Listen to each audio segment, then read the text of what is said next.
Ang mga supervillain ay na-teleport sa ibang mundo, at nabigla ang lahat sa kanilang makadiyos na kapangyarihan. Ito ay isa pang araw sa DC Universe kung kailan inagaw ni na Harley Quinn at Joker ang isang random na grupo ng mga sibilyan ng walang dahilan kundi kalokohan. Habang iniinis ni Harley ang mga tao sa kanilang mga sarili na pinag-uusapan ang tungkol sa kanyang mga pangarap na makapunta sa ibang mundo, nagnakaw si Joker ng pera at sinabi sa kanya na dapat silang umalis ngayon. Di nagtagal, dumating ang mga pulis sa lokasyon upang iligtas ang mga taong dinukot, ngunit nahuli sila sa bitag ni Joker. Ang mga bihag ay nilagyan ng mga bomba na sumasabog nang mahanap sila ng mga pulis. Isang malaking pagsabog ang bumulaga sa mga mamamayan, na nagdulot ng gulat sa kalsada. Tuwang-tuwa dito, tumutugtog ng piano si Joker habang nagmamaneho ng kanyang sasakyan. Nang biglang sinimulan silang habulin ng mga pulis at ilang sasakyan ng pulis ang humarang sa kanila. Sa pagsenyas ni Joker, pinasabog sila ni Harley gamit ang kanyang rocket launcher. Pagkatapos, hiniwa ni Joker ang bag ng pera habang tumatalon sa nagninangas na gulo. Habang umuulan ng $100 na perang papel mula sa kanyang bag, ang mga sakam na tao ay bumaha sa mga kalsada sa pagtatangkang punan ang kanilang mga bulsa. Si Joker ay patuloy na tumutugtog ng kanyang piano sa kabuuan, at hindi nagtagal ay naabutan siya ng mga sasakyan ng pulis. Mabilis siyang lumiko at sumunod ang mga pulis, ngunit umatake si Harley ng ilang bomba patungo sa kanila, na naging sanhi ng pagsabog ng buong fleet. Nagsimulang magmonolog si Joker tungkol sa pagbabago ng mundo, ngunit pagkatapos ay biglang hinayla ni Harley ang emergency brake na nagsasabi na dapat silang uminom bago nila gawin iyon. Pumasok siya sa bar at naglabas ng isang bungkus ng pera, ngunit habang tinitingnan niya ang isang grupo ng mga mukhang magaspang na tulisang mga lalaki, nagsimula siyang maging kaina-hinala. Nilapitan ni Harley ang bartender at sinabi sa kanya na alam niya ang kanilang sikreto, at agad niyang sinubukang bumunot ng baril. Hinatake ni Harley ang kanyang ulo gamit ang isang bote, at pagkatapos ay sinigawan si Joker na huwag pumasok. Inaatake siya ng ibang mga lalaki sa bar, ngunit madaling dinasormahan ni Harley ang isa sa kanila habang pinaputukan siya ng iba. Sa labas ng bar, sinimulan ding paputukan ng lalaking walang tirahan si Joker, na ibinanggalang ang kanyang sasakyan sa kanya. Gumawa siya ng isang butas sa dingding, na nagbibigay ng pagkakataon kay Harley na makalabas, ngunit bago niya maabot ang kotse, si Joker ay sinilaban ng ilang mga truck ng militar at kailangang umatras.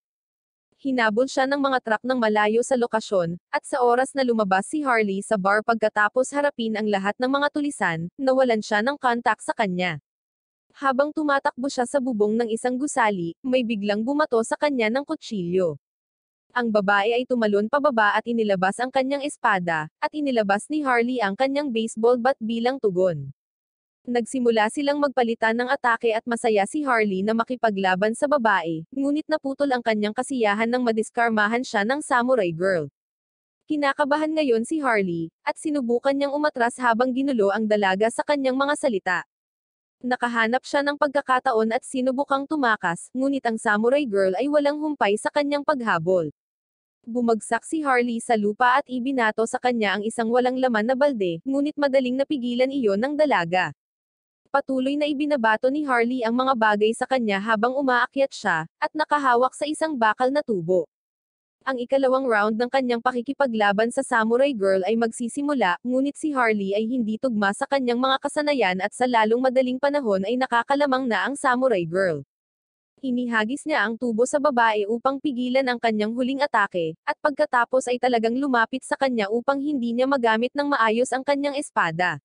Gayunpaman, ang taktika na ito ay hindi gumagana ng matagal at ang samurai girl ay itinulak siya pabalik bago tuluyang na-corner si Harley, at pagkatapos ay pinatumba siya nang tinamaan siya sa kanyang bituka.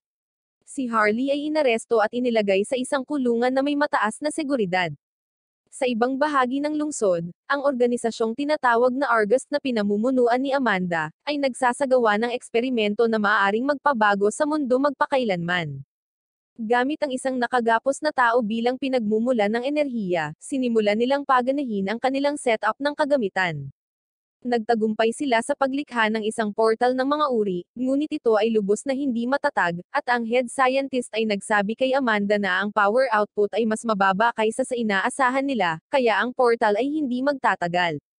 Sinasabi lang sa kanila ni Amanda na dagdagan ang output ng kuryente, kahit na kailangan nilang maglagay ng karagdagang diin sa taong kumikilos bilang pinagmulan. Ang mga siyentipiko ay walang pagpipilian kundi sundin ang kanyang utos, at kinuha nila ang isang nakakatakot na dami ng kapangyarihan mula sa nakagapos na babae, na naging dahilan upang siya ay mamilipat sa sakit. Ang portal ay nagsimulang lumaki ng mabilis, at nagsisimula itong humila ng mga bagay papunta dito. Isang piraso ng mga debris ang mabilis na umiikot sa paligid nito at pagkatapos ay lumipad sa tapat ni Amanda, na nagkaroon sa kanya ng isang masamang hiwa sa ulo. Ngunit sinabi niya sa kanyang mga siyentipiko na magpatuloy. Ang kakaibang portal ay biglang pumutok na nagbibigay daan sa isang perpekto at matatag na portal na magdadala sa kanila sa ibang mundo. Makalipas ang kalahating taon, pumunta si Amanda sa isang kulungang may mataas na seguridad na pinamamahalaan ng Argus na nagpapanatiling bihag ng iba't ibang superhuman villains. Sinusubukan ng direktor ng bilangguan na kumbinsihin siya na huwag palayain ang ilan sa mga pinakamasamang superhuman sa Earth dahil sigurado silang lilikha sila ng malaking kaguluhan saan man sila magpunta. Gayunpaman, sinabihan siya ni Amanda na tumahimik dahil kailangan niya ng mga balisa na tulad nila upang baguhin ang mundo. Nag-aatubili na dinala siya ng direktor sa selda ni Harley, kung saan inef muna ni Amanda ang kanyang TV at pagkatapos ay ipinapasok ang mga sundalo sa loob upang kaladkarin siya palabas. Sinabi sa kanya ni Amanda na kailangan niyang gumawa ng trabaho para sa kanya, ngunit sumagot si Harley na hindi siya ang kanyang ina. Anyway, hindi siya makakatanggi kapag tinutukan siya ng baril, at pumayag siyang lumabas sa kanyang maaliwalas na selda. Sa paglabas, bigla siyang hinawakan ng direktor na humihiling sa kanya na magpasalamat sa kanya para sa pagiging komportable sa kanyang pananatili dito. Pinasalamatan siya ni Harley gamit ang pagsipa sa kanyang Dragon Balls, at pagkatapos ay sinunggaban siya ng mga sundalo habang pinatumba siya ni Amanda gamit ang isang taser. Kaagad pagkatapos nito, lumapit siya sa direktor at sinabihan itong dalhin siya sa susunod na selda dahil kailangan niya ng mas maraming tao para sa trabaho. Pagkalipas ng ilang oras, sa wakas ay nagising si Harley sa loob ng isang helicarrier, at ang unang bagay na nakita niya ay ang super villain Marksman Floyd na nakaupo sa tabi niya. Nabigla siya dahil doon. Maging si Floyd ay nagsasabi na ayaw niyang maging ganoon kalapit sa isang balisa na babae, ngunit isa pang bilanggo na kasama nila ang hamarang sa kanya, sinabing walang modo ang pakikipag-usap sa isang babaeng tulad ng ganoon. Hindi kilala ni Harley or Floyd ang taong ito, at tinanong niya kung hindi sila nanonood ng mga pelikula dahil siya ay isang sikat na artista. Sa tabi ng aktor ay isang lalaki na naka-straight jacket na may paper bag sa mukha.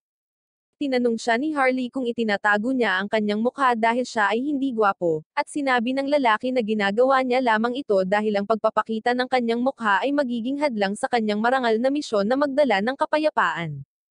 Hindi talaga iniisip ni Floyd na ang iba pa sa kanila ay may kakayahan sa isang marangal na misyon. Sa sandaling iyon, pumasok ang isang ahente. Sinabi niya sa lahat na tama si Floyd, at pupunta sila sa isang napakaranggal na misyon. Ipinakita niya sa kanila ang isang screen kung saan sinabi ni Amanda sa kanila ang mga detalye ng kanilang gawain. Kailangan nilang magtatag ng base ng pananaliksik, at bantayan ito habang ang kanilang mga siyentipiko ay nagsasaliksik at kumukuha ng mga mapagkukunan mula sa isang partikular na rehiyon. Sinabi niya sa kanila na ang 5 bilanggo ay nasa ilalim ng utos ng kanyang ahente, at kung hindi nila susundin ang bawat salita na kanyang sasabihin, papasabugan niya ang bombang itinanam niya sa kanilang mga leeg. Ang lahat ay nabalisa ng marinig ito, at pagkatapos ay sinabi ni Amanda sa kanila na kung susubukan nilang tumakas ng malayo sa saklaw ng kanyang senadoryas, ang mga bomba ay nakaprogram na sumabog sa loob ng 72 oras, kaya't wala silang pagpipilian kundi ang maging masunurin niyang mga alagad. Galit ang lahat tungkol doon, at nanumpa pa si Floyd na tatapusin siya kapag nakabalik siya, ngunit alam ni Amanda na wala silang paraan para gumanti sa kanya. Ang mensahe ay pinutol nito, at pagkatapos ay sinimulan ng ahente ang pag-uncuff kay Harley, na sinasabi na ang lahat ng kanilang mga gamit ay nasa likod ng ship. Biglang tinanong ng aktor kung nasaan ang ika-5 preso na binanggit ni Amanda, at bago pa maituro ng ahente kung ano ang nangyayari, biglang nayanig ang ship. Ang ahente ay pumunta sa cockpit upang tingnan kung ano ang nangyayari, at nalaman na ang piloto at ang co-pilot ay nasawi na. Sinusubukan niyang kontrolin ang ship at kahit papaano ay nagawa niya itong may landing, ngunit nasawi sa proseso. Sa malapit, isang grupo ng mga kabalyero ang nakikipaglaban sa mga higanteng halimaw. Sa loob ng eroplano, nakita ni Harley na malaya na siya sa kanyang upuan, at lumabas siya upang malaman na nasawi na ang ahente. Gumagamit siya ng kutsilyo upang putulin ang kanyang mga tanikala, at pagkatapos ay tumingin sa labas upang makahanap ng isang nakakabighaning tanawin. Hindi niya nakikita na walang lupa sa harapan niya at muntik nang mahulog habang sinusubukan niyang maglakad sa unahan, ngunit sa kabutihang palad, iniligtas siya ni Floyd. Sa loob, nakalaya na rin ang natitirang dalawang tao. Lumabas sila mula sa kabilang panig, at nakakita ng isang higanteng dragon na lumilipad sa ibabaw nila. Nagulat ang lahat, ngunit pagkatapos ay nakita nila ang mga higanteng lumulutang na isla at ang mga kabalyero na nakikipaglaban sa malalaking halimaw sa kanilang harapan, na nag-iwan sa kanila ng ganap na hindi makapagsalita. Nagtataka sila kung anong pelikula ang kinukunan dito, nang biglang pinalibutan sila ng kumpol ng mga halimaw na baboy. Ang sabi ng aktor, nagkamali lang daw sila na pumunta dito at nakiusap na makita ang direktor or ang producer, ngunit bigla siyang inatake ng isa sa mga baboy, at ang dugo mula sa kanyang sibat ay tumama sa mukha ni Harley. Ipinahihiwatag ni Floyd na hindi ito isang shooting ng pelikula, at nang marinig ang mga salitang iyon, natigilan si Harley, na nagsasabi na nangangahulugan ito na malaya silang gawin ang anumang gusto nila. Sa sandaling iyon, ang pinto ng eroplano ay binuksan ng ikalimang bilanggo, si King Shark, na may kapangyarihan at lakas ng isang petang. Sumugod si King Shark, tinutulak ang mga halimaw na baboy, at pagkatapos ay nakisaya rin si Harley, inatake sila ng sibat at gumagalaw ng kanyang magarbong martial arts. Ang lalaking nakamaskara, na talagang vigilante na tinatawag na peacemaker, ay sumama rin sa laban, hinawakan ang palakol na ibinabato sa kanya ng mga baboy at pagkatapos ay ginamit ito laban sa kanila. Matapos mawala ang palakol, inatake niya ang mga ito gamit ang kanyang mga kamao, na nagsasabi na magdadala siya ng kapayapaan sa lahat ng mga paraan. Ang hindi sikat na aktor na ang supervillain na tinatawag na Clarence, ay gumagamit ng kanyang kapangyarihan para manipulahin ang lupa para pigilan ang mga halimaw na humahabol sa kanya.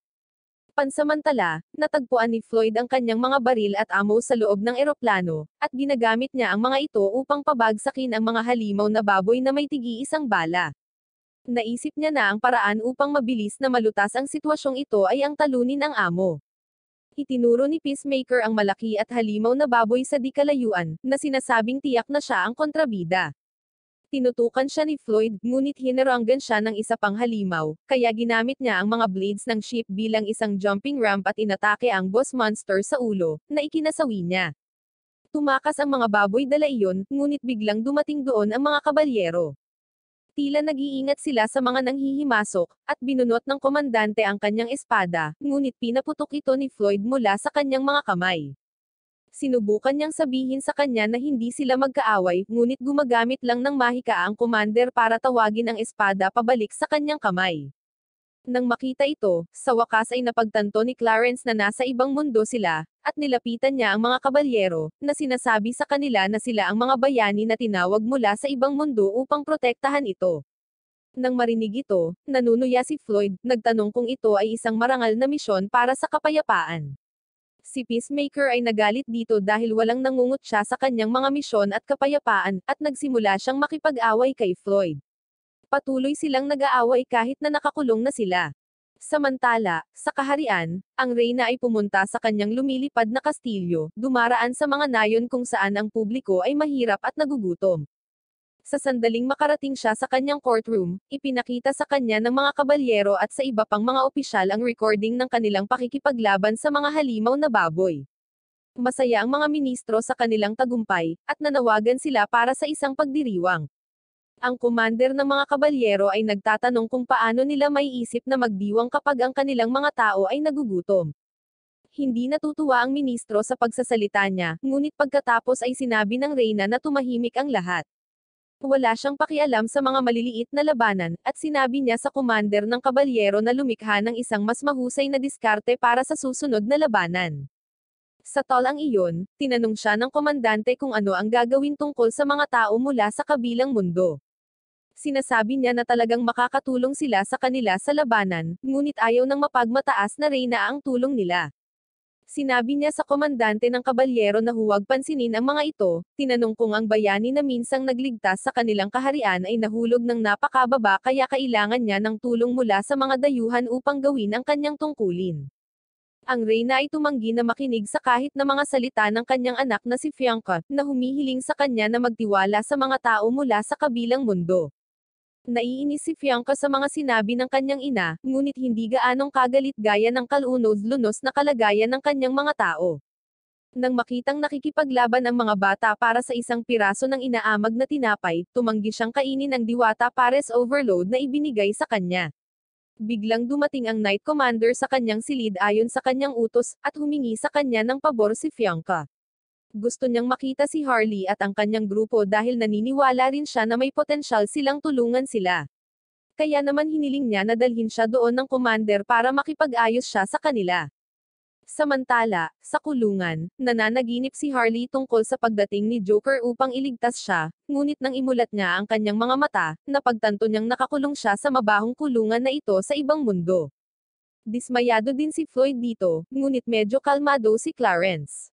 Iniisip niya na kahit na tinutulungan nila ang mga tao na manalo sa digmaan, sila ay tinatrato bilang mga bilanggo sa halip na mga bayani. Nangangahulugan lamang ito na hindi sila malugod sa mga bahaging ito, na isang karaniwang tema ng isekai. Nagtataka siya kung paano niya mababago ang storyline, ngunit sinabi ni Peacemaker sa lahat na sa halip na mag-alala tungkol sa kung paano sila tinatrato, dapat silang mag-alala tungkol sa pagbabalik sa helicopter.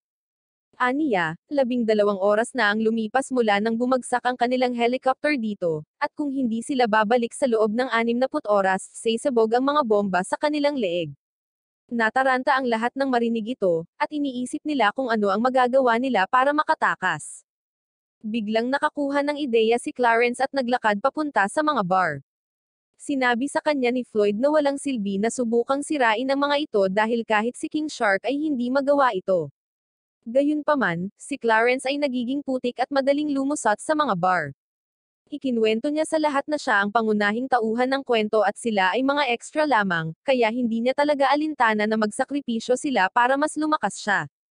Naiirita ang lahat, kaya sumigaw si Harley na may prison break, at agad na dumating doon ang mga gwardya. Sinubukan ni Peacemaker na pigilan si Clarence, at pagkatapos ay nilagyan ng mga gwardya ng mga magic na posos ang kanyang mga braso na agad na tinatakan ang kanyang kapangyarihan. Sa sandaling iyon, binuksan ng mga gwardya ang pinto sa selda at sinabi sa lahat na lumabas dahil oras na para sa almusal. Ang almusal ay literal na tubig sa imburnal at bulok na mga gulay, at higit pa rito, hindi mapigilan ni Clarence ang pagsasalita ng masama kay Harley at sa iba pa sa paghadlang sa kanyang pagtakas. Sa sandaling iyon, may ilang mga ogre na pumunta doon at sinabihan silang umalis dahil ito ang kanilang upuan. Sinabi ng pinuno ng mga ogre na ayaw niyang madamay ang amoy ng mahihinang tao sa kanyang upuan, ngunit may language barrier sa pagitan nila at walang makakaintindi sa eksaktong ibig niyang sabihin. Hinulaan ni Floyd na may kinalaman ito sa hierarchy ng bilangguan, at nagpasya siyang ipakita sa ogre kung sino ang boss. Gayunpaman, iniisip ni Clarence na hindi karahasan ang solusyon.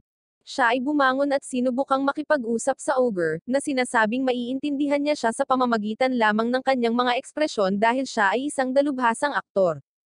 Sinusubukan niyang makipag-usap sa ogre, nakangiti sa kanya at tinutuya ang mga gwardya. Gayunpaman, inaakala ng ogre na tinutuya siya ng mahinang tao sa pamamagitan ng pagngiti sa kanyang mukha, kaya sinuntok na lang niya ito. Ang mga ogre ay nagsimulang tumawa, ngunit pagkatapos ay nagpasya si Harley na patigilan na ito. Tinapos niya ang kanyang sopas, gumawa ng isang kaila-hilakbot na mukha, at pagkatapos ay ibinato ang walang laman na mangkok sa boss ng ogre.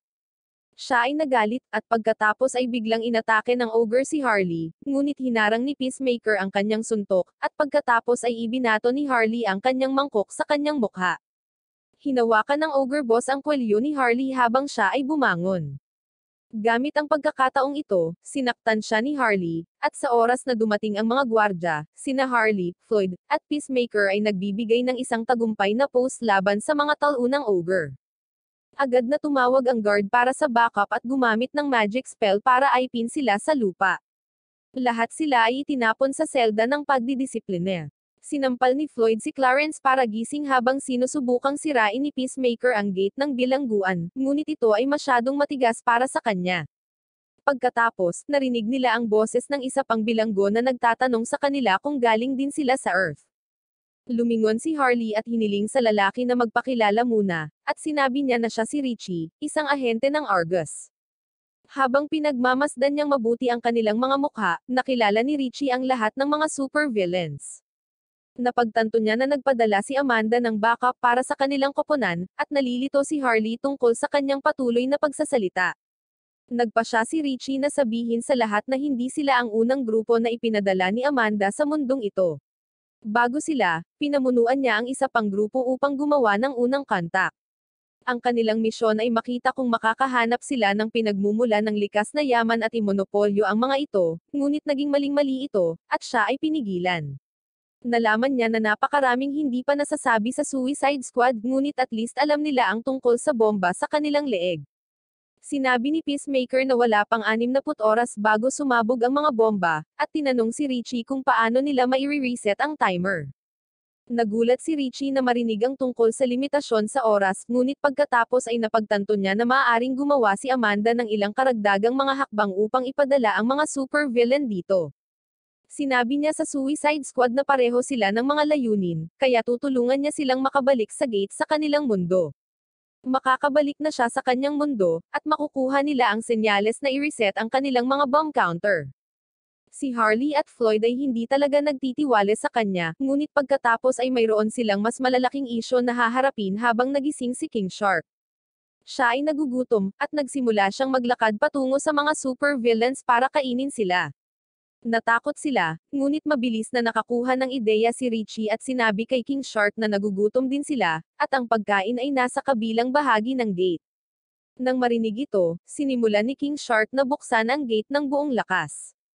Dahil sa pagchichir ni Harley, si King Shark ay sumugod sa cell gate at nabuksan ito. Ginagamit ni Harley ang pagkakataong ito para kunin ang staff. Walang kamalay-malay sa pagbabagong ito, buong lakas niyang hinampes ang gwardya, at napatalsik ito sa bubong. Anyway, iniisip ni Richie na ito na ang pagkakataon nila para makatakas ng hindi na lumilikha ng anumang kaguluhan. Kumuha si Clarence ng susi mula sa napabagsak na guard para i-unlock ang kanyang posas. Sinimulan niya ang pag-rally sa mga bilanggo sa isang dramatikong pananalita, ngunit si Peacemaker ay tumalon sa kanya at hinihimok ang lahat na lumabas at gumawa ng kaguluhan. Gayunpaman, ang higit na nag-uudyok sa mga bilanggo ay ang makitang nilalamon ng buo ni King Shark ang bantay. Dumating doon ang mga guard kaagad. Sinusubukan nilang ibagsak muli ang mga supervillain gamit ang kanilang magic, ngunit sa pagkakataong ito si Harley at ang iba pa ay mas malakas kaysa dati. Nagsimula silang tumakbo, at pinaputukan ni Floyd ang lahat ng mga gwardya ng mga bato, habang si Peacemaker ay itinapon ang lahat sa kanyang daan patungo kay King Shark, na mabilis na nilamon sila. Patuloy silang nagdudulot ng pagkawasak habang pinapahirapan nila ang mga gwardya. Hindi nagtagal, pinalaya nila ang lahat at kinuha ang buong bilangguan. Di nagtagal, ang Knight Commander ay nakarating sa bilangguan sa kahilingan ni Fianca, at siya ay nahihiya nang makita na ang bilangguan ay bumagsak at ang mga kriminal ang nagpapatakbo nito ngayon. Napansin din ito ni Harley, at sinabi niya sa lahat na may kasama sila. Ang Knight Commander, si Cedric, ay dumating sa tarangkahan ng bilangguan nang ang isang warning shot mula kay Floyd ay humadlang sa kanya na makapasok sa loob. Ang Suicide Squad ay lumabas upang batiin siya, at nakilala ni Clarence na ito ang parehong Knight na inaresto sila kanina.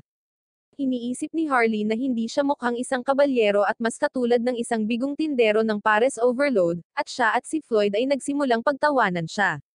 Galit na galit si Cedric dito, kaya ibinato niya ang kanyang magic sword sa kanya, ngunit pumagitna si King Shark at nilamon ng buo ang kanyang espada. Ginamit ni Cedric ang kanyang mahika at ibinalik ang kanyang espada, at pinutol ng espada ang tiyan ni King Shark nang bumalik ito sa kanyang mga kamay. Gayunpaman, ang sugat sa tiyan ni King Shark ay agad na gumaling sa pamamagitan ng mahika. Si Floyd at ang iba pa ay handang lumaban ngayon, ngunit pagkatapos ay biglang tumakbo si Richie doon na nagsasabi sa lahat na huminto. Sinabi niya na kung pipiliin nila ang isang labanan sa mga kabalyero, gagawin nilang kaaway ang buong bansa, at pagkatapos ay hindi sila magkakaroon ng pagkakataong ligtas na bumalik sa gate upang i-reset ang kanilang mga timer ng bomba. Kaya naman nagpasya siyang kausapin si Cedric gamit ang anumang mga fragment ng wikang ito ng mundo na nakuha niya habang nabubulok sa kulungan. Gayunpaman, ang magaspang na wika ng bilangguan ay hindi angkop sa Knight Commander, na nag-iisip na sinusubukang insultuhin siya ni Richie.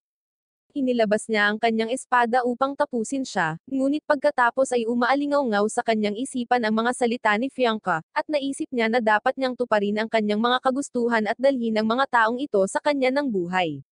Ibinalik niya ang kanyang espada at sinabihan ang lahat na sundan siya, at pinasalamatan siya ni Richie, na hindi namamalayang tinawag siyang mahinang nilalang. Anyway, dinadala sila sa Royal Palace bilang mga bilanggo. Ang tanawin ng Grand Palace ay sapat na upang mabigla sila, ngunit ang mga ministro ay hindi talaga nasisiyahang makita ang isang grupo ng mga kriminal doon. Hindi nagtagal, dumating ang reyna at ang prinsesa, at yumuko ang lahat sa kanya. Ang prinsesa ay tila kakaibang interesado kay Harley, ngunit sinusubukang huwag siyang tingnan sa mata. Nagdedebate sina Harley at Floyd kung totoong reyna ba siya or asawa lang ng hari. Na-curious ang reyna sa mga sinasabi nila, kaya ginamit niya ang kanyang mahika para magkaintindihan sila. Namangha ang lahat dito, at sinabihan sila ng reyna na ihinto ang pag-aaksaya ng kanyang oras, at mabilis na sabihin sa kanya kung ano ang gusto nilang sabihin. Magalang na nilapitan ni Richie ang reyna at sinabing gusto niyang mag-alok sa kanya na magiging kapaki-pakinabang sa kanya, at bilang kapalit, ang gusto lang nila ay ang karapatang makakilos ng malaya. Pinaalalahanan siya ng mga ministro na siya ay bilanggo pa rin kaya wala siyang karapatang mag-alok. Gayunpaman, sinabi ni Richie na mayroon siyang mahalagang impormasyon para sa reyna na makakatulong sa kanila na manalo sa digmaan. Sinabi niya na ang dahilan kung bakit ang kaharian ay natatalo sa digmaan laban sa imperyo, ay dahil pinalitan ng imperyo ang lahat ng mga nangungunang opisyal nito, at dahil dito ay naging mas mahusay ang kanilang hukbo. Sinabi ng reyna na alam na niya ito, ngunit pagkatapos ay sinabi ni Richie na ang mga opisyal sa hukbo ay mga tao mula sa kanilang mundo. Hiniling sa kanya ng reyna at ng kanyang mga ministro na magpaliwanag, ngunit bago pa masabi ni Richie ang anuman, nakialam si Harley. Napagtanto niya na ang mga tao sa panig ng imperyo ay bahagi ng grupo na pinamunuan ni Richie dito.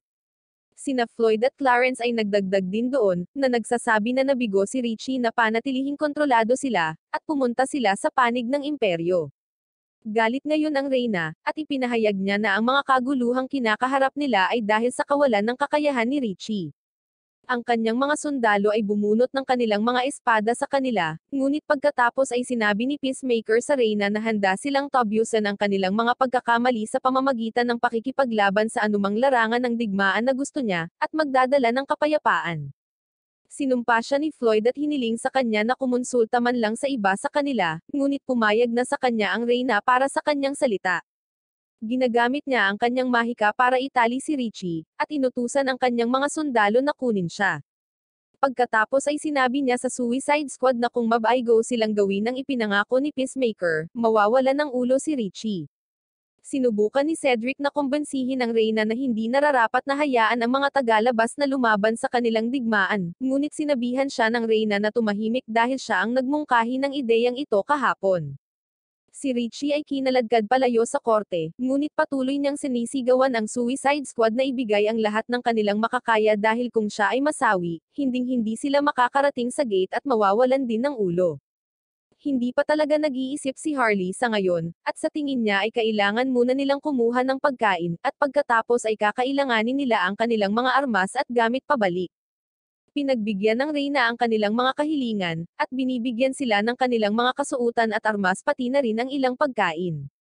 Sa pamamagitan nito, handa na silang sumulong at malapit ng madala sa isang larangan ng digmaan kung saan sinusubukan ng mga sundalo ng kaharian na sakupin ang isang kuta sa ilalim ng kontrol ng imperyo. Iminumungkahi ni Clarence at Peacemaker na tulungan sila, ngunit sinabi ni Floyd na hindi dapat dahil sinabihan sila ni Cedric na lumayo sa kanilang laban. Sinabi niya na dapat lang nilang hayaan silang masawi, ngunit naniniwala si Clarence na kung ililigtas nila sila, maaari silang makita sa isang mas mahusay na liwanag. Gayunpaman, pareho silang nalilito kung paano sinanay ang mga beastman sa hukbo ng imperyo, na lumaban ng walang awa ng hindi nababahala tungkol sa kanilang kaligtasan. Malinaw na masasabi ni Harley mula sa kanyang karanasan bilang isang psychiatrist na hindi sila nag-training kundi na brainwashed. Ang lahat ng mga lobo ay sugat na, ngunit hindi sila nag-atubiling ibigay ang kanilang buhay. Nang marinig ang tungkol sa brainwashed, at iniugnay ito sa katotohanan na ang unang grupo ng mga taong dinala dito ay dapat na mga wanted na kriminal na tulad nila, nahulaan ni Floyd ang pagkakakilanlan ng commander ng kaaway. Sinabi niya sa lahat na sundan siya dahil ang commander ng kaaway ay isa sa kanyang mga kaibigan mula sa kulungan, at tiyak na maririnig niya ito. Narating nila ang kuta, ngunit walang paraan upang makapasok dito. Ginagamit ni Clarence ang kanyang kapangyarihan upang gawing clay ang dingding at binuksan ang isang pinto, at sinabi sa kanya ni Floyd na maaari niyang baligtarin ang buong kuta. Sa kasong ito, sinabi sa kanya ni Clarence na hindi ito ang kanyang tunay na kapangyarihan, at ang pader ay kulang sa moisture para makontrol niya ito ng maayos. Sinabi niya na ang kanyang tunay na kapangyarihan ay limitado lamang sa pagbabago ng kanyang katawan sa putik, at nakuha niya ang kakayahang kontrolin ang iba pang mga bagay pagkatapos na dumating sa mundong ito. Naniniwala siya na may isang uri ng mahika ang gumagana dito, at biglang naalala ni Harley ang oras na nataman niya ang bantay para sa isang home run. Anyway, pumuslit sila sa kuta at nakatagpo ang mga bantay ng lobo. Nakikipag-usap si Harley sa isa sa mga natitirang lobo, habang nilalamon sila ng buo ni King Shark habang pinagmamasdan ni Clarence ang kanyang likod. Sa ganitong paraan, narating nila ang tuktok ng tore kung saan binabantayan ng commander ng puwersa ng imperyo ang larangan ng digmaan. Sasalakayin na niya ang mga nanghihimasok nang sabihin sa kanya ni Floyd na hindi siya naririto para makipag-away, kundi para lang makipag-usap bilang magkaibigan. Ang commander ay lumingon sa gulat nang marinig ang kanyang boses, at tinanong siya ni Harley kung sino ang taong ito. Sinabi ni Floyd na siya ay si Randy, isang kapwa bilanggo na di umano'y iniligtas niya mula sa madalas na pananakot.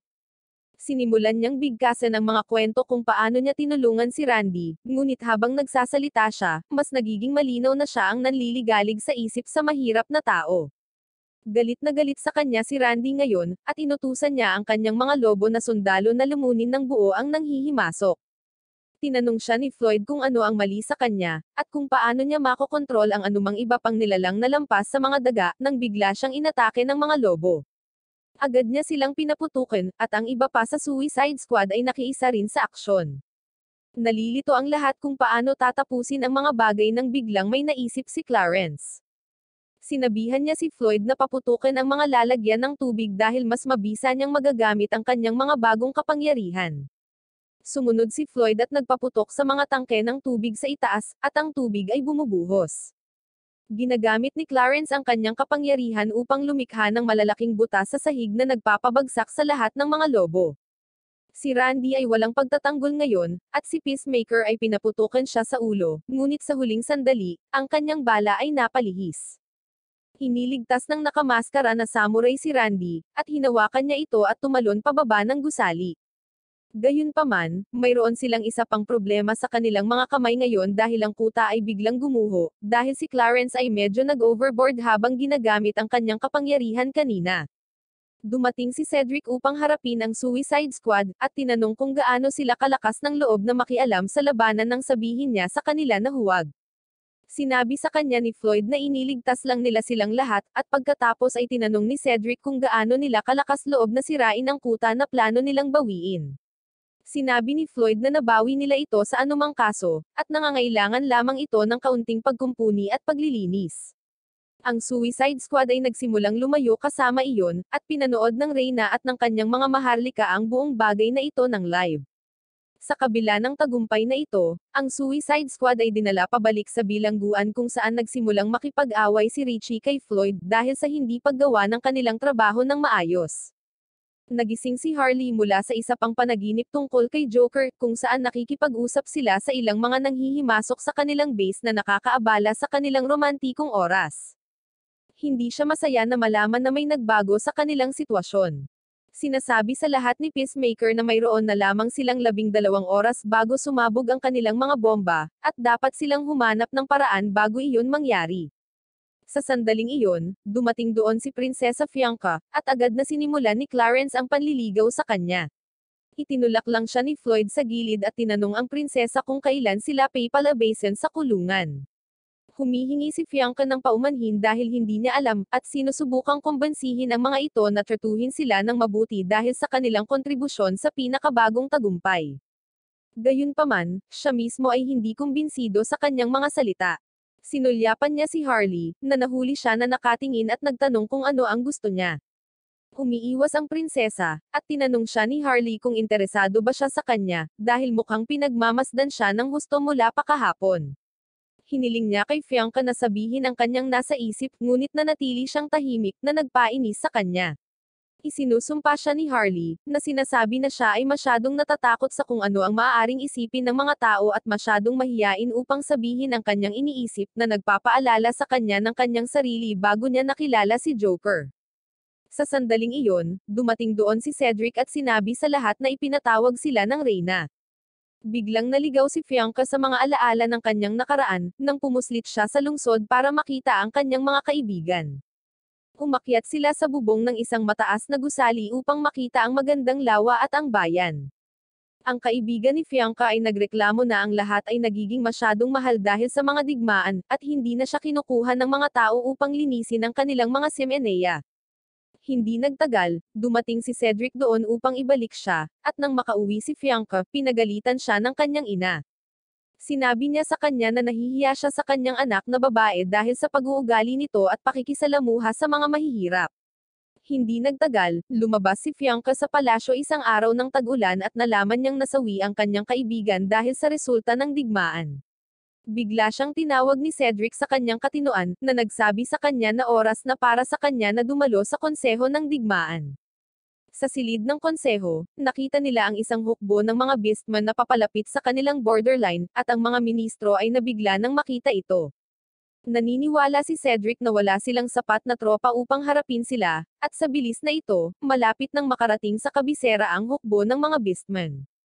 Ang lahat ay nagpapanik sa pagdinig nito, ngunit iniistorbo ni Harley ang mod sa pamamagitan ng pagtatanong sa kanila kung bakit sila ay nakapose as parent kapag ang kanilang kalayaan ay bahagi ng deal.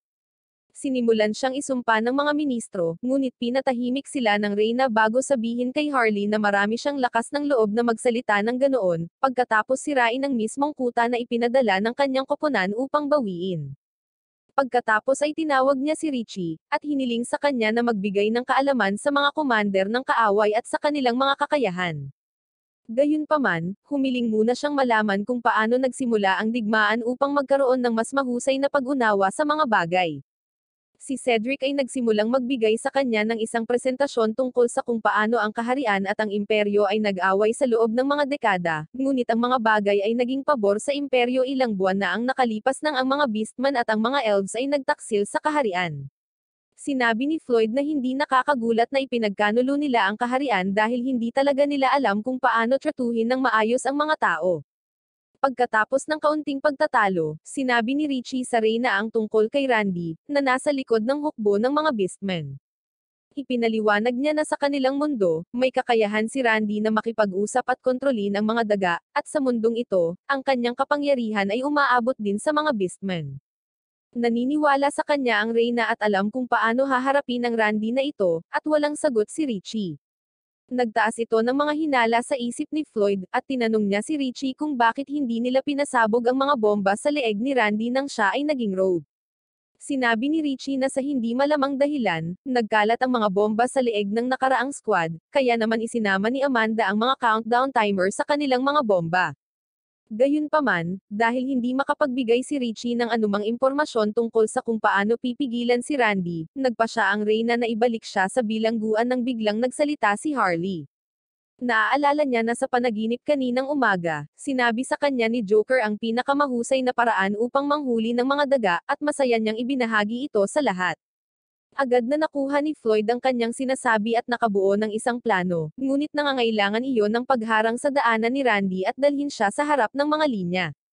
Sinabi ni Richie na hindi nila magagawa iyon ng mag-isa, at hiniling sa Reyna na ipahiram sa kanila ang ilan sa kanyang mga tropa upang magtagumpay sa kanilang mga plano.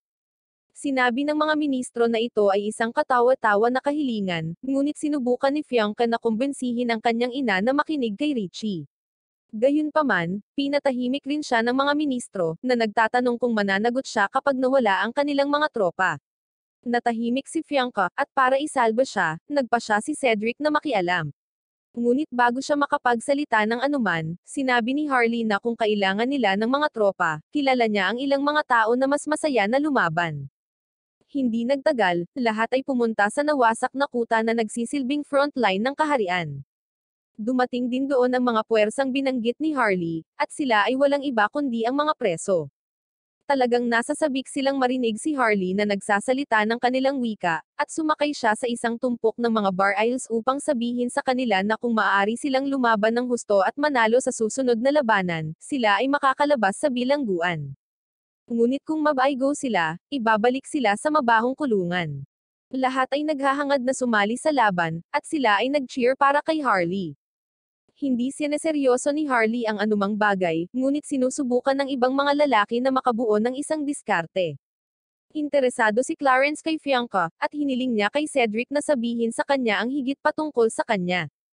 Sinabi ni Cedric na ang prinsesa ang pinakamabait na tao sa kaharian, at labis siyang nagmamalasakit sa kanyang mga nasasakupan. Nanunuya na lang si Harley, na sinasabing mukha lang siyang talo sa sarili, na naguudyok sa galit ng commander. Sa sandaling iyon, naamoy ni King Shark ang mga kaaway at inalertuhan niya si Richie tungkol dito. Ang mga sundalo at ang mga bilanggo ay nasa kanilang mga posisyon, ngunit si Harley at ang iba ay tumanggi na lumabas upang lumaban dahil hindi nila ito trabaho. Maaari lamang silang isumpa ni Cedric habang pinamumunuan niya ang kanyang mga sundalo at sinabihan silang huwag matakot. Samantala, dumating sa harap ng mga sundalo ang tropa ng mga beastman na pinamumunuan ni Randy. Medyo nagulat siya nang makita ang mga harang at ang mga ogres doon, na mukhang medyo agresibo. Gayunpaman, tumawa lang siya, na nagsasabi na ito ay halos hindi sapat upang talunin siya. Itinapik niya ang kanyang staff sa lupa, at lumikha ng isang malaking magic field na nagpapalakas sa mga beastman na nasa ilalim ng kanyang kontrol. Sinabi niya sa kanila na sumugod sa unahan at paghiwa-hiwalayin ang lahat nang bigla siyang makarinig ng putok ng baril at nawala ang magic field. Nagpanik si Randy, nagtataka kung ano ang nangyari, ngunit pagkatapos ay napagtanto niya na ito ay dapat nakagagawa ni Floyd, na hindi nakuha ang isang shot. Iniisip niya na ito ang gininto ang pagkakataon ni Floyd na tapusin siya, ngunit ngayon ay nabigo siya at ibinigay pa ang kanyang lokasyon. Inutusan niya ang kanyang mga tropa ng Beastman na sumulong at atakihin siya, ngunit hindi sila natinag. Sinusubukan niyang itulak ang mga ito habang sinusumpa sila, ngunit wala rin itong silbi. At iyon ay sa wakas ay napansin niya na si Floyd ay tumama sa kanyang marka, na siyang hiyas sa kanyang staff. Ito talaga ang tunay na plano ng Suicide Squad, na naisip na kinokontrol ni Randy ang mga Beastman sa pamamagitan ng kanyang staff. Inilagay nila ang mga hadlang para lamang maakit si Randy sa mga linya sa harapan upang mapalakas niya ang mga Beastman. Ngayong naiintindihan na ni Randy ang kanilang plano, nagpanik siya, ngunit ang mas nakakabahala na balita ay wala na sa kanyang kontrol ang mga Beastman at sa halip, galit sila sa kanya. Pinalibutan nila siya mula sa lahat ng panig, at kahit na siya ay nagmamakaawa sa kanila na iligtas siya, nilalamon nila siya. Samantala, ang mga Beastman na bumalik sa kanilang katinoan ay nagulat nang makita ang kanilang sarili sa larangan ng digmaan. Nagpadala sila ng mensahero kay Cedric at sumuko, at ang Suicide Squad ay lumabas sa larangan ng digmaan. Sinabi nila sa Knight Commander na natapos na nila ang kanilang misyon, kaya hindi na nila kailangan pang manatili dito. Nagulat ang lahat na napakadali nilang nanalo, at tumalikod si Fianca para sabihin sa kanyang ina na nagbunga ang pagtitiwala sa ibang mundo, ngunit ang reyna ay naninigas. Ang Suicide Squad ay tumatakbo hanggang sa lokasyon ng gate, ngunit sa kanilang pagkadismaya, ang gate ay nasa itaas ng lawa at wala silang paraan upang maabot ito. Nawalan ng pasensya si Floyd at hiniling kay King Shark na hayaan siyang umakyat sa kanyang likod, ngunit tumanggi siya. Biglang nagsimulang kuminang ang mga bombang nakatanim sa kanilang leeg, na nagpapadala sa lahat sa mas malalim na estado ng takot. Kalmadong tinanong siya ni Clarence kung ano ang dapat nilang gawin ngayon, at sinabi ni Richie na maaari lamang nilang ipagdasal na ang signal para i-reset ang timer ay umabot hanggang dito mula sa gate. Sinimulan ni Floyd na hilahin ang kanyang buhok sa pagkadismaya, ngunit sinabihan siya ni Peacemaker na huminahon dahil darating ang sandali ng katotohanan. Idineklara niya na ilang segundo na lang ang natitira bago umabot sa zero ang countdown, at kung nakadikit pa rin ang kanilang mga ulo sa kanilang mga katawan pagkatapos nito, nangangahulugan ito na umaabot na ang signal dito.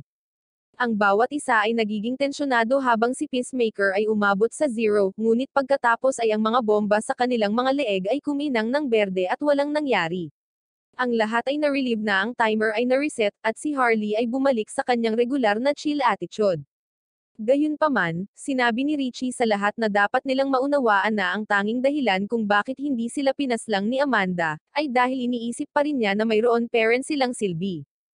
Sinabi ni Richie sa kanila na kailangan nilang makuha ang signal ng pag-reset tuwing 72 oras, at para doon, napakahalaga na magtrabaho sila sa kanilang misyon na magtatag ng base ng pananaliksik dito. Sinabi niya na ang kanilang unang prioridad ay dapat na makakuha sa mabuting panig ng kaharian at tulungan silang manalo sa digmaan, at lahat ay sumang-ayon sa kanya. Ang Suicide Squad ay nakipagsanib puwersa sa hukbo ng kaharian, at itinulak pabalik ang sumasalakay na hukbo ng imperyo. Lumalaban sila sa iba't ibang larangan ng digmaan at pinamamahalaang makapasok at kunin ang teritoryong ninakaw ng imperyo, at pagkatapos ay ang ilan pa. Sa isang larangan ng digmaan na napapalibutan ng mga higanteng kabute, si Floyd ay nagkakaroon ng oras ng kanyang buhay na tapusin ang mga beastman ng baboy nang biglang itinapon ni King Shark ang isang beastman sa kanya.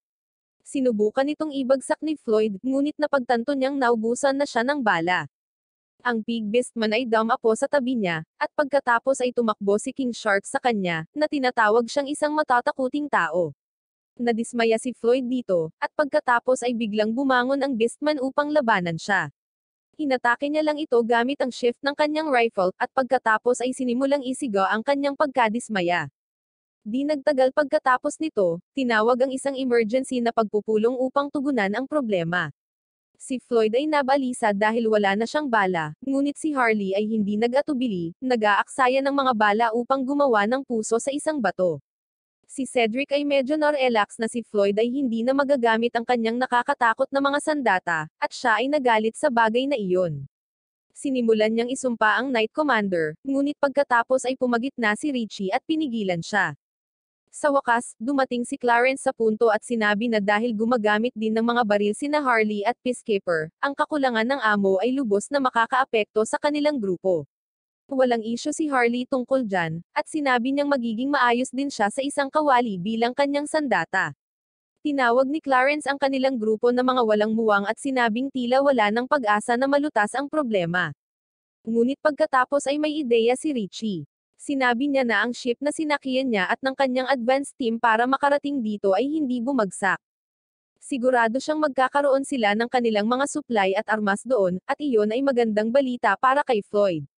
Gayunpaman, ang problema ay ang kanilang ship ay dumaong sa isang bundok malapit sa kuta, at kailangan nilang bumalik doon upang kunin ang mga supply. Walang pakialam si Floyd kung gaano katagal bago makarating sa kuta, at nagsimula siyang magmarcha sa unahan. Narating nila ang kuta pagsapit ng gabi, at ang mga bilanggo na naging mga sundalo ay nagulat nang makita sila. Sinabi ni Harley na gutom na talaga siya, at sinabi sa kanya ng sundalong baboy na dumating siya sa tamang oras dahil maghahapunan sila ngayon. Ang makapangyarihang mga beastman ay nagluluto ng pagkain sa isang napakalaking kawali, habang ang lahat ay kumakain at umiinom. Habang umiinom sila kasama ang mga dating bilanggo, nagtanong sina Harley at Floyd kung ano ang okasyon para sa party.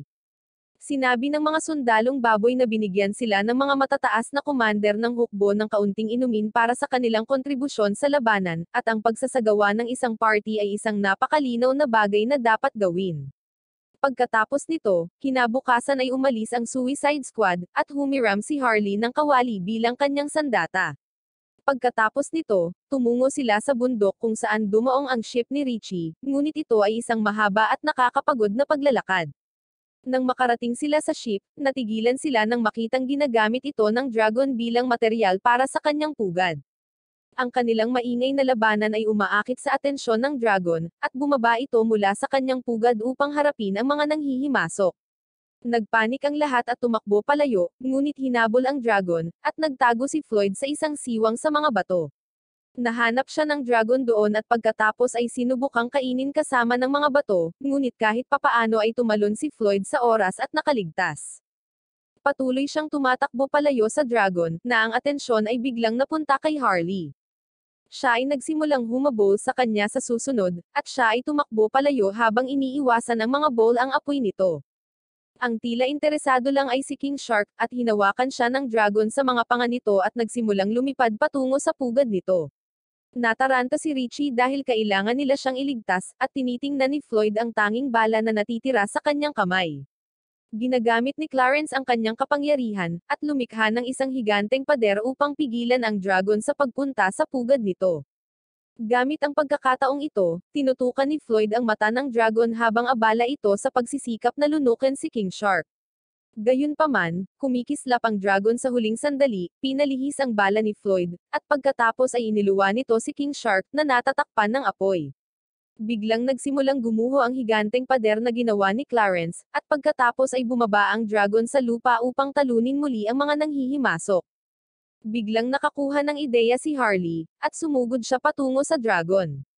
Inatake siya ng dragon ng bowl ang apoy, at ginamit niya ang parehong magic trick na ginamit ng mga pigmen kagabi at pinalaki ang laki ng kawali. Natuwa si Harley sa kanyang tagumpay at hindi napansin ng dragon na sinusubukan siyang hagupitan ng buntot nito. Sa kabutihang palad, iniligtas siya ni Floyd ngunit pagkatapos ay tumalon si Harley mula sa kanyang likuran dahil plano niyang pumunta sa helicopter ngayon. Sa labas, pinapanatili ni Floyd na distracted ang dragon kahit papaano nang biglang tumawag si Harley sa kanya at inihagis ang rocket launcher patungo sa kanya. Siya ay nagmamadali patungo sa rocket launcher, habang si Peacemaker ay nakatayo sa pugad ng dragon upang tuyain ito. Ang dragon ay nagsimulang gumalaw patungo sa kanya, ngunit nahuli ni Clarence ang buntot nito. Gamit ang pagkakataong ito, pinaputok ni Floyd ang rocket launcher sa leeg ng dragon, na humarap dito ng kritikal na pinsala. Pagkatapos nito, pumunta sila sa helicopter, kung saan sinimulan ni Floyd ang pag-iimbak ng amo, habang isiniwalat ni Peacemaker na ginamit niya ang itlog ng dragon upang tuyain ito ng mas maaga. Plano niyang gumawa ng omelette kasama nito ngayon at hiningi kay Harley ang kawali, ngunit talagang galit ito sa kanyang kalupitan. Inagaw niya ang itlog sa kamay nito at sinimulang yakapin ito. Nang biglang mapisa ang itlog, at lumabas ang isang batang dragon. Hinakala ng batang dragon si Harley para sa kanyang ina, at nagpasya siyang pangalanan nitong Arturo. Samantala, lumabas si Richie at nakipag-ugnayan kay Amanda, sinabi sa kanya na siya ay buhay at nagtatrabaho sa Suicide Squad. Ipinaalam niya sa kanya na ang advanced na koponan na kasama niya ay sumali sa kaaway, at binigyan siya ni Amanda ng utos na alisin ang mga ito nang walang anumang pag-aalinlangan. Samantala, sinusubukan ni Peacemaker na simulan ang helicopter, ngunit wala ito sa anumang kondisyon upang lumipad. Nagsisimula silang maglakad pabalik habang bitbit ang mga gamit. Nang biglang may naamoy si Harley na nasusunog, nataranta si Richie nang marinig niya ito, at tumakbo siya sa unahan sa gilid ng bundok upang makita na ang kuta kung saan nakatalaga ang mga bilanggo ay ginawang abo ng dalawang miyembro ng kanyang advance team. Nang mapansin ni Harley ang nasusunog na kuta at ang mga bilanggo na ibinaon sa mga berdeng kristal, siya ay natakot. Ang Boss Ogre ay nakakapit pa rin sa buhay sa anumang paraan, at kinakaladkad niya ang kanyang nasugatan na katawan sa kaligtasan. Gayunpaman, dumating ang isang babaeng elf upang tapusin siya ng mabilis, idiniin ang berdeng kristal ng mas malalim sa kanyang katawan at pagkatapos ay inaatake ang kanyang ulo gamit ang isang indayog ng kanyang espada.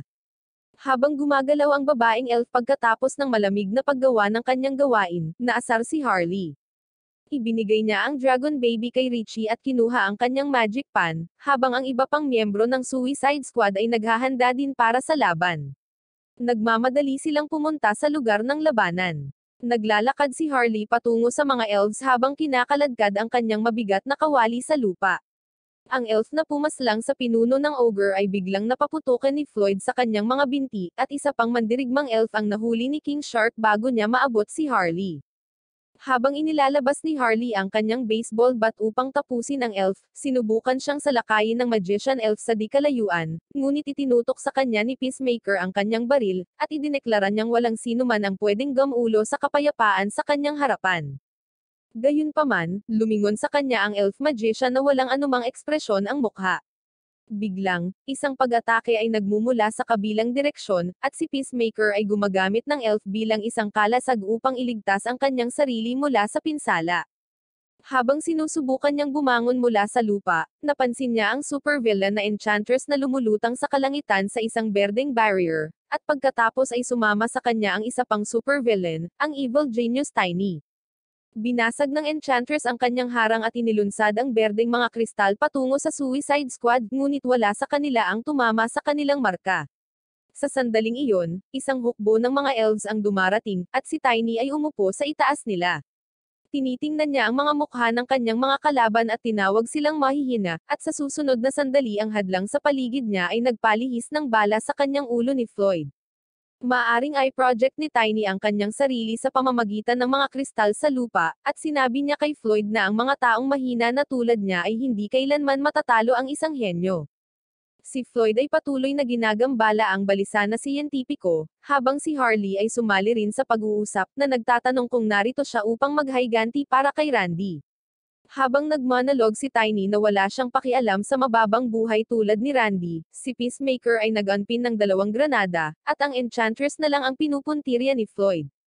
Sinabihan ng Enchantress ang lahat na bumalik sa kaharian dahil wala na silang maipaglalaban mula nang bumagsak ang kanilang kuta. Tinitingnan ni Harley ang kanyang mga nasawi na kasama at pagkatapos ay idineklara niya na matatalo niya siya. Sa sandaling iyon, inihagis ni Peacemaker ang mga granada kay Tiny, at pinaputukan ito ni Floyd sa himpapawid upang lumikha ng smokescreen, gamit ito kung saan sinubukan ni Harley na atakehin siya gamit ang kanyang baseball bat. Gayunpaman, ang matibay na hadlang na ginawa ng Enchantress ay nagpo-protekta kay Tiny, na nagmamanipula sa mga elves na nasa ilalim ng kanyang kontrol upang salakayin si Harley. Siya ay tinatangay ng hangin sa pamamagitan ng kanilang mahika ng hangin, ngunit sa sandaling iyon, si Clarence na nakalusot ng hindi napansin, at nagpakita sa tabi ng mga elves, ngunit madali nilang hineranggan ang kanyang pag-atake dahil madaling mahulaan ni Tiny ang pattern ng pag-atake na ito. Pagkatapos ay ginagamit niya ang kanyang mga kakayahan sa pagkontrol sa isip para maihanda ang mga elves na mage para sa aksyon, at ang galit na si King Shark ay naunang sumugod sa kanila. Hinaampod siya ng mga salamangkero ng isang napakalakas na magic spell, ngunit pinagtibay niya ang lahat ng ito at pagkatapos ay patuloy siyang sumusugod. Umusad ang Enchantress para pigilan siya gamit ang kanyang harang, ngunit ang malalakas na ngipin ni King Shark ay nagsimulang tumusok sa hadlang at pumutok ito sa proseso. Nagulat ang Enchantress, kaya nagsimula siyang lumipad ng marahas gamit ang kanyang harang upang mapaalis si King Shark. Kahit na umaakyat sila sa langit, patuloy na sinusubukan ni King Shark na basagin ang hadlang, ngunit pagkatapos ay itinulak siya ng Enchantress, at nahulog siya sa isang lawa sa malapit. Laking gulat niya, may isa pang kaaway na bihasa sa pakikipaglaban sa ilalim ng tubig.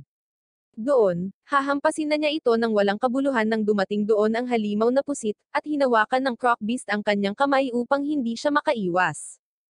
Sa labas, nakikipaglaban si Harley sa mga mandirigmang elves na nakapaligid sa kanya. Nang matapos siyang makipaglaban sa mga mandirigma, ang mga salamangkero ay naghahanda ng isang pag-atake. Halos hindi naiiwasan ni Harley ang mapanirang pag-atake, ngunit pagkatapos ay sinimulan ni Floyd na pabagsakin ang mga elves gamit ang mga tumpak na headshot. Siya ay suportado ni na Peacemaker at Clarence, ngunit ang bilang ng mga elves na sumusunod sa kanila ay tila hindi nababawasan. Isinusumpa ni Harley si Tiny, sinabi na ang malalaking ulo na tulad niya ay hindi kayang ipaglaban ang kanilang buhay. Nagpa siya si Tiny na ipakita sa kanila ang kanyang tunay na kakayahan, at gamit ang mga kristal na malapit sa kanila, ipinadala niya ang kanilang pinakamasamang takot sa kanilang isipan.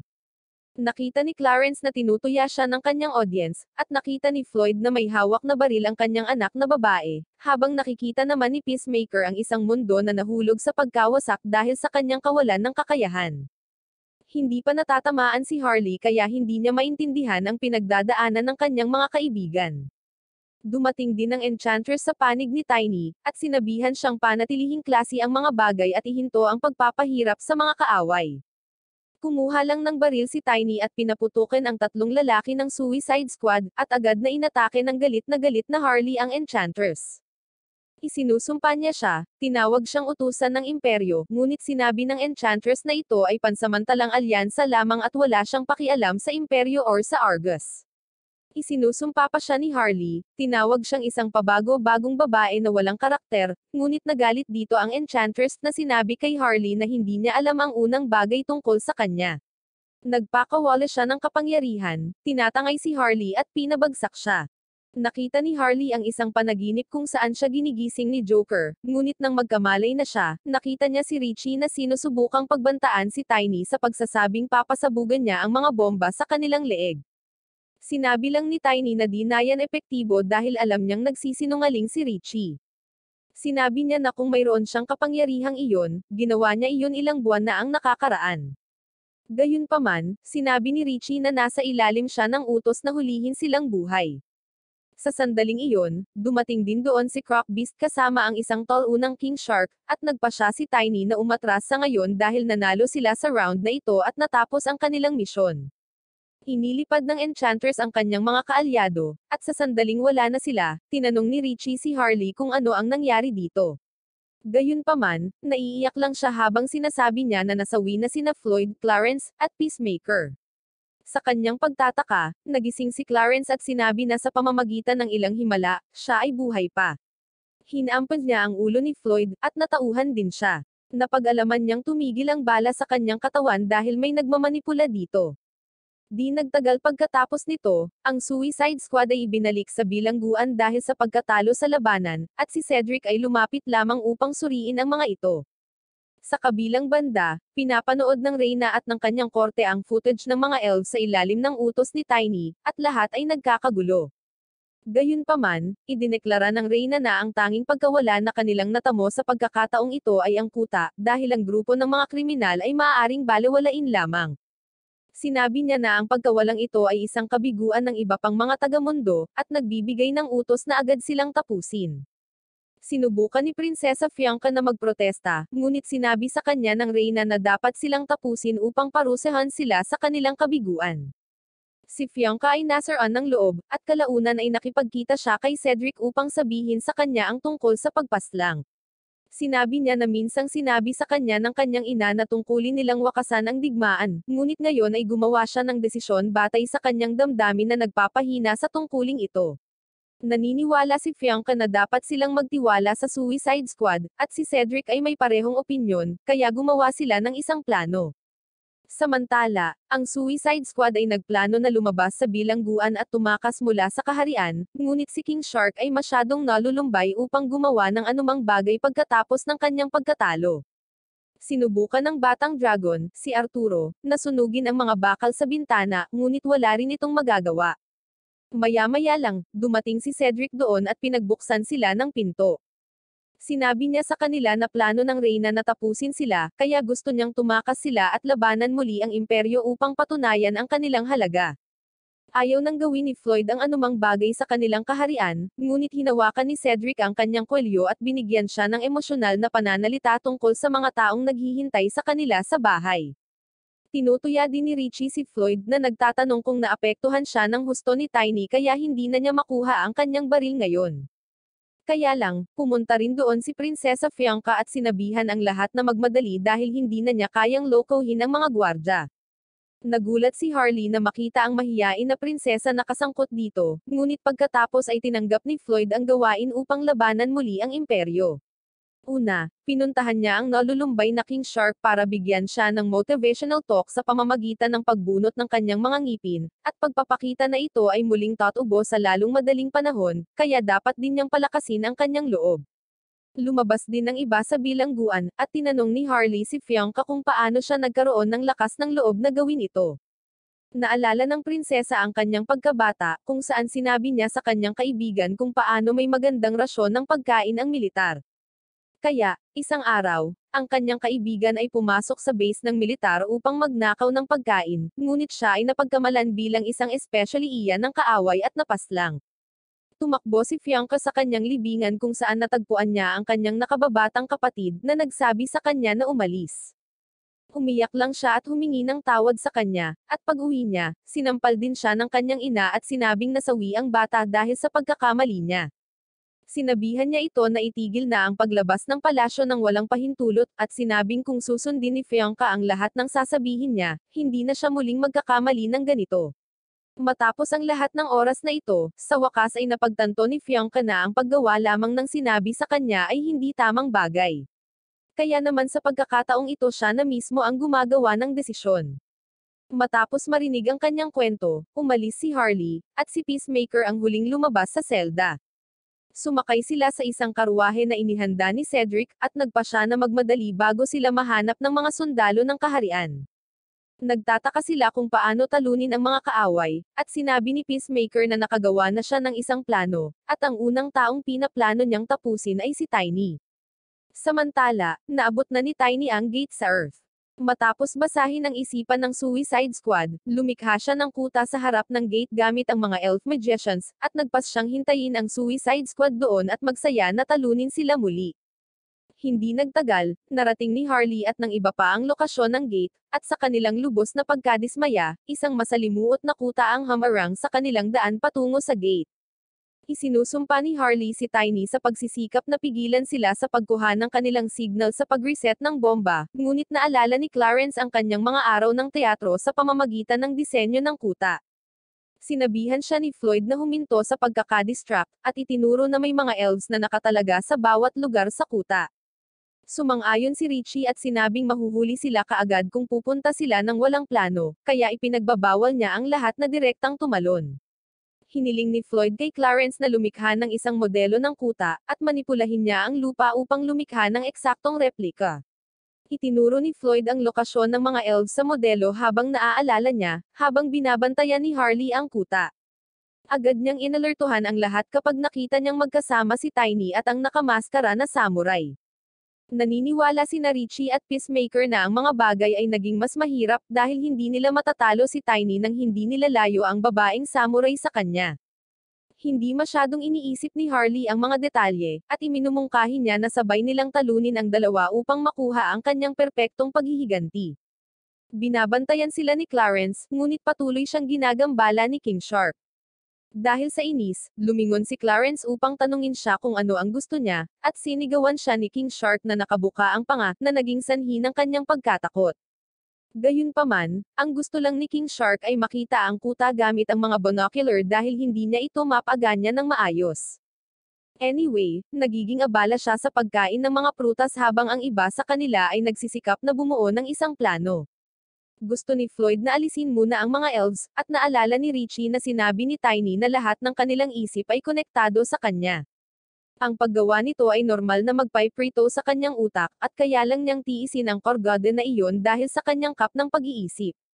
Iminumungkahi niya na dapat silang tumuon sa pagtanggal ng takip sa kanyang ulo, at si Peacemaker ay nagsimulang mag-isip tungkol dito ng seryoso.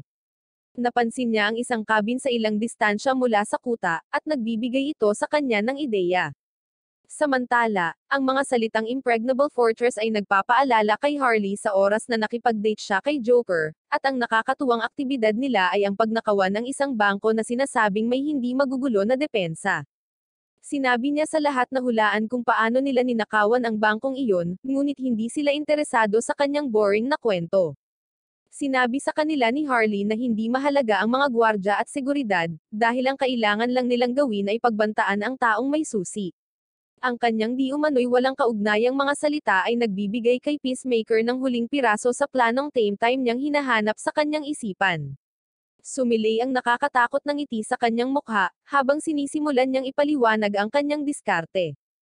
Ayon sa diskarte, siya, kasama sina Harley, King Shark, at Clarence, ay lalapit sa kuta mula sa likuran sa gabi. Si Clarence ay pinalamanan sa isang malaking bag na bitbit ni King Shark sa kanyang likod. Si Clarence ay sumisigaw at nagtantrum na hindi siya mapapahiya ng ganito, kaya si Harley na lang ang nag-zip sa kanya. Pagkatapos ay lumundag si King Shark sa tubig, kahit na sinabi sa kanya ni Clarence na ang tubig ay hindi mabuti para sa kanya dahil ang sobrang tubig ay sumisira sa pagkakapare-pareho ng putik. Hindi naiintindihan ni King Shark ang mga teknikal na detalye, kaya sumisid na lang siya sa tubig na sumisigaw pa rin si Clarence. Nagpaalam sa kanya si Harley, umaasa na hindi siya tuluyang maaanod bago sila magmadaling pumunta sa kanilang lokasyon. Samantala, pumwesto sina Richie at Floyd sa harap ng fortress, at naghihintay sila ng signal ni Peacemaker. Kapag natanggap na nila ang signal, kailangang atakihin ni Richie ang fortress ng mag-isa at akitin ang mga elves sa cabin sa malayo. Tulad ng para kay Floyd, sinabihan siya ni Peacemaker na manatili sa kanyang posisyon at magbantay sa fortress, at kapag nakakita siya ng pagkakataon, dapat siyang pumasok ng hindi napapansin. Gayunpaman, mayroong isang maliit na problema, hindi sila sumang-ayon sa kung ano ang magiging signal. Si King Shark ay lumabas mula sa lawa sa sandaling iyon at dumighay ng malakas, ang kanyang boses ay umaalingaw-ngaw sa buong paligid. Ipinahayag ni Floyd na ito ang senyales, at kahit na hindi sumasang-ayon si Richie, sinipa niya siya at sinabihan siyang simulan ang kanyang trabaho. Si Richie ay bumagsak at tinatawag ang mga elves, habang masakit pa rin ang kanyang likod sa pagkahulog. Nag-e-enjoy si Floyd sa kanyang sarili ngayon, kaya nakalimutan niya ang tungkol sa plano at nag-shoot ng rocket launcher sa isang estatwa sa fortress, at ibinaba ito. Ang tunog ng pagsabog ay nag-aalerto sa lahat, at si Clarence ay umakyat sa fortress upang makita ang estatwa na nasusunog. Lahat sila ay binabantayan ni Tiny, at kumpiyansa siya na kahit anong uri ng diskarte ang ilapat nila, hinding-hindi masisira ng Suicide Squad ang kanyang fortress. Gayunpaman, hindi niya maaaring balewalain kahit na ang pinakamaliit na pagkakataon, kaya ipinatawag niya ang samurai upang i-back up siya. Kasabay nito, tumingin si Clarence sa loob ng fortress, at nag-transform siya bilang Tiny upang makapasok ng hindi napapansin. Sa daan, nakasalubong niya ang girl samurai at kinakabahan siyang binati ito. Tinanong niya kung kailangan niya ng anumang bagay mula sa kanya, at kahit na labis na kinakabahan sa loob, nagpatuloy siya sa kanyang pagkilos at sinabi na gusto niyang talakayin ang mga salimuot ng utak ng tao sa kanya upang maliwanagan siya. Iyon ay bahagi pa rin ng plano ni Peacemaker, at sinabi niya sa lahat na kapag gumagalaw na ang mga bagay, dudukutan nila ang isang elf at dadalhin siya sa cabin upang tanungin siya. Ang lahat ay may pagdududa tungkol sa pagiging posible ng planong ito, kaya sinabi sa kanila ni Peacemaker na magbabalat kayo siya bilang isang elf para agawin ang isa sa kanila sa pamamagitan ng paglapit sa kanila. Ang akala ng lahat ay biro lang ito, kaya inalis niya ang kanyang helmet at sando at nagsuot ng golden wig para magpanggap na isang elf. Bagamat inamin ni Harley na mukha siyang elf na walang maskara, lahat ng iba ay hindi sumasang-ayon sa kanilang plano dahil kahit ang pinakabulag na mga elves ay hindi mahuhulog sa kanyang panlilinlang. Kaya binago nila ang diskarte, at nakuha ni King Shark na dukutan ang elf. Dinala ang elf sa cabin ayon sa plano, at doon nalaman ni Peacemaker na ang hikaw ay ang telepathy device kung saan konektado ang kanilang mga isip. Iniisip niya na maaari silang magbahagi ng mga pandama sa isa't isa, at nagtataka kung nakikibahagi rin sila sa sakit. Kumuha siya ng martilyo at pinisil ang kamay ng elf, at ang sakit ay agad na naramdaman ng lahat ng iba pang mga elves na konektado sa network. Habang nawawalan ng kontrol ang mga elves, nagpanik si Tiny at inutusan silang lahat na hanapin ang taong nahaharap sa problema. Tumakbo ang mga elves sa cabin, ngunit naroon sina Harley at King Shark para harapin sila. Sinimulan nilang hampasin ang mga elves ng madali, at nang makitang maayos na ang lahat, nagpaputok pa si Floyd sa isa pang estatwa, na nagbibigay ng hudyat na tumungo sa susunod na yugto ng plano. Tumakbo si Harley patungo sa fortress sa pagtanggap ng signal, naiwan si King Shark na ipagtanggol ang cabin ng mag-isa. Nagpanik si Tiny nang mawala ang kontrol sa sitwasyon mula sa kanyang pagkakahawak, at pagkatapos ay ibinagsak ni Harley ang kanyang pinto. Sa wakas ay naunawaan na niya ang plano ng Suicide Squad, at sinabi na ito ay napakabihira na hindi man lang niya naisip ang isang posibilidad na ganoon. Sinabi niya na medyo na-overestimated niya ang mga ito, na nagbigay sa kanila ng isang kalamangan, ngunit iyon lang ang makukuha nila. Agad siyang sinusugod ni Harley, ngunit nababasa ni Tiny ang kanyang isip upang mahulaan ang lahat ng kanyang mga galaw, at sa nakakagulat na liksi, naiiwasan niya ang lahat ng ito. Muli siyang inatake ni Harley, ngunit tinamaan siya nito sa ulo, na naging sanhi ng pagkahilo niya. Nagsisimula siyang tumawa ng hindi mapigilan at pagkatapos ay bigla niyang hinamped si Tiny, na hindi nababasa ang kanyang isip habang siya ay nahihilo. Tinamaan siya ng baseball bat nito sa mukha, at tinawanan pa siya ni Harley. Galit na galit si Tiny ngayon, at ipinahayag niya na babasahin niya ang kanyang isipan hanggang sa kaibuturan nito at guguluhin ito. Sinabihan siya ni Harley na subukan ito. Pinapalabas ni Tiny ang kanyang cup sa pag-iisip upang tingnan ang isip ni Harley, at nakita ang mga alaala noong siya ay isang regular na psychiatrist sa Arkham Asylum na umibig kay Joker. Hinawakan ni Joker ang kanyang lalamunan at sinabi sa kanya na patunayan na mahal niya siya, at biglang nagbago ang alaala sa paghawak niya sa kanya sa kemikal na nagpabago sa kanya bilang Harley Quinn. Gayunpaman, biglang nahanap ni Tiny ang kanyang sarili na sinakal ni Joker sa halip, at si Harley ay nakatayo sa tabi niya. Hindi niya maintindihan kung paano maibabalik ang mga talahanayan sa kanya ng ganito, at pagkatapos ay sinabi ni Harley kay Joker na ihulog siya sa tangke ng kemikal. Nakikiusap si Tiny sa kanila na huwag gawin ito, ngunit ibinagsak pa rin siya sa tangke ng kemikal at nawala ang kanyang katinoan. Ang kanyang katawan ay dumaranas din ng pinsalang natamo niya sa loob ng mga alaala ni Harley, at sinaktan siya nito para sa paghampas na permanenteng hindi pinapagana ang kanyang koneksyon sa mga elves na nabitawan ang kanilang mga sandata at naging parang mga mannequin. Mula nang matapos ang labanan, ang lahat ay pumupunta sa cabin kung saan lumabas si Peacemaker kasama ang kawawang elf na labis niyang pinahirapan. Nagulat ang lahat nang makita ito, ngunit wala silang problema kay King Shark na casual na kumakain sa mga elf. Sinabi sa kanila ni Peacemaker na kailangan nilang magmadali upang i-reset ang timer ng bomba, nang bigla silang makarinig ng malalakas na ingay habang ang fortress ay bumabagsak. Tumatakbo si Harley ng sobrang bilis para takasan ito, at sa sandaling bumagsak ang fortress naglalaan siya ng oras sa pagpiga ng tubig mula sa kanyang damit. Sa sandaling iyon, napansin niya ang samurai na pinangalan ng Karina, sa tuktok ng isang haligi na hawak si Clarence sa isang kamay at ang ulo ni Tiny sa isa pa. Nagulat si Harley at nagtanong kung wala si Tiny sa kanyang panig, at sumagot si Karina na hindi na siya kapaki-pakinabang sa kanila. Itinapon niya si Clarence sa lupa, at nagsimula siyang matuno sa tubig. Pagkatapos ay dumapo si Karina sa lupa, at gumamit ng double blade para atakihin si Harley at dinosormahan siya. Nasa dihadong estado na ngayon si Harley, ngunit nang makarating siya malapit kay Clarence, bigla siyang nanambalik sa katinoan at nag-transform sa isang espada para tulungan siya. Hawak siya sa kanyang mga kamay, inilunsad ni Harley ang isang todong pag-atake kay Karina, na itinutulak pabalik ngayon. Nagawa ni Harley na putulin ang kanyang sandata sa dalawa, at pinapanatili ang kanyang pagsalakay.